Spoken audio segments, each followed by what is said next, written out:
But my what if is, do the Giants still win that Super Bowl? Because Eli Manning definitely matured after Tiki Barber was out of the huddle, after Jeremy Shockey was out of the huddle. And the other thing, you don't have that running back by committee.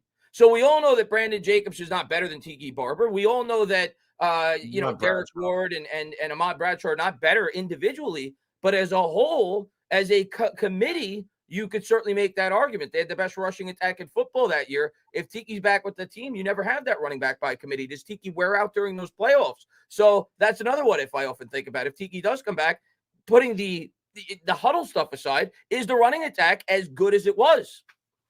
Audron, is he a Hall of Famer?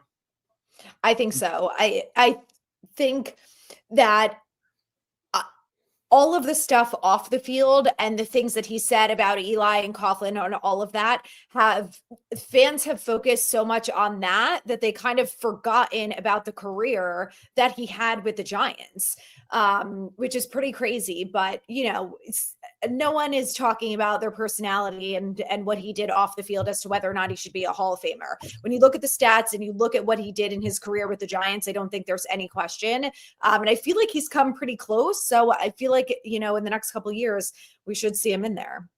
Anthony, is he a Hall of Famer?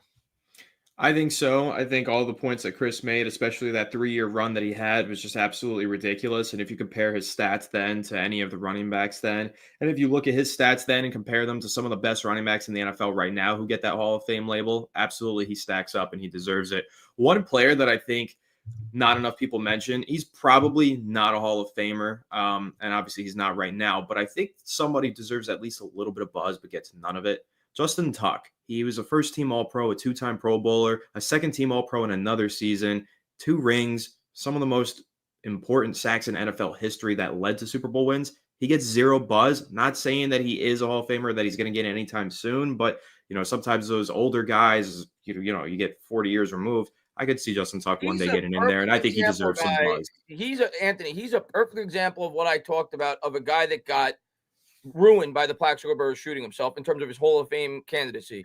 If the Giants go back to back, Justin Tuck might be in the Hall of Fame. Like, we don't know what that does to his career and his legacy as a New York Giant. But he's my second favorite Giant of all time. Eli's 1, Justin Tuck's 2. I love the face mask. I love everything about Justin Tuck. He was a leader. Like, you want to talk about a guy who loved being a Giant. I've never seen a player take more pride in being a New York Giant than Justin Tuck. He loved being a New York Giant. Love him. He was a fringe Hall of Famer, not quite a Hall of Famer, but very close. Agreed. I always make the argument for Tiki, and I love it. I love to piss Cowboys fans off when I tell them he was better than Emmitt Smith. They get very mad at that. I say Tiki Barber averaged a half yard more per carry. Tiki Barber is one of 3 running backs in the history of the NFL that have 10,000 rushing yards and 5,000 receiving yards. The other 2 are Marshall Faulk and Marcus Allen. They're both in the Hall of Fame. Tiki Barber had over 10,000 yards rushing in his career and was a starter for 7 seasons. Yeah, he didn't have a lot of rushing touchdowns. That's because they had Ron Dane there and they had Brandon Jacobs to take those touchdowns away from him, much like they did to Barry Sanders. Barry Sanders was never getting the ball on the 1-yard line. And it never made any sense to me. Why wouldn't you give the ball to your best player on the 1-yard line?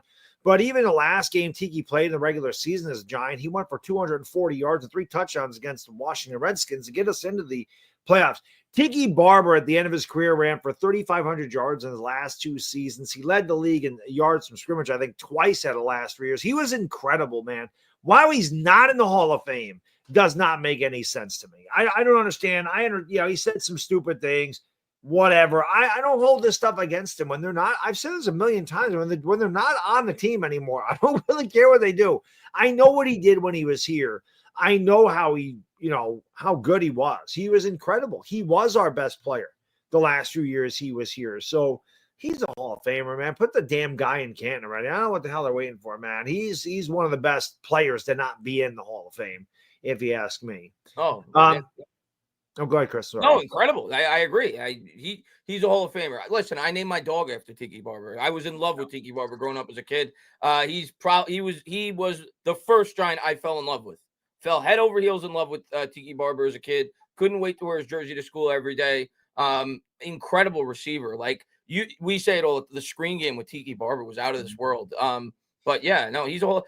I think it's what you said though, and what we all said. I think it's what has kept him out thus far. Is he didn't really get support from his own fans. because they were so upset at the way that he handled his departure from the New York Giants.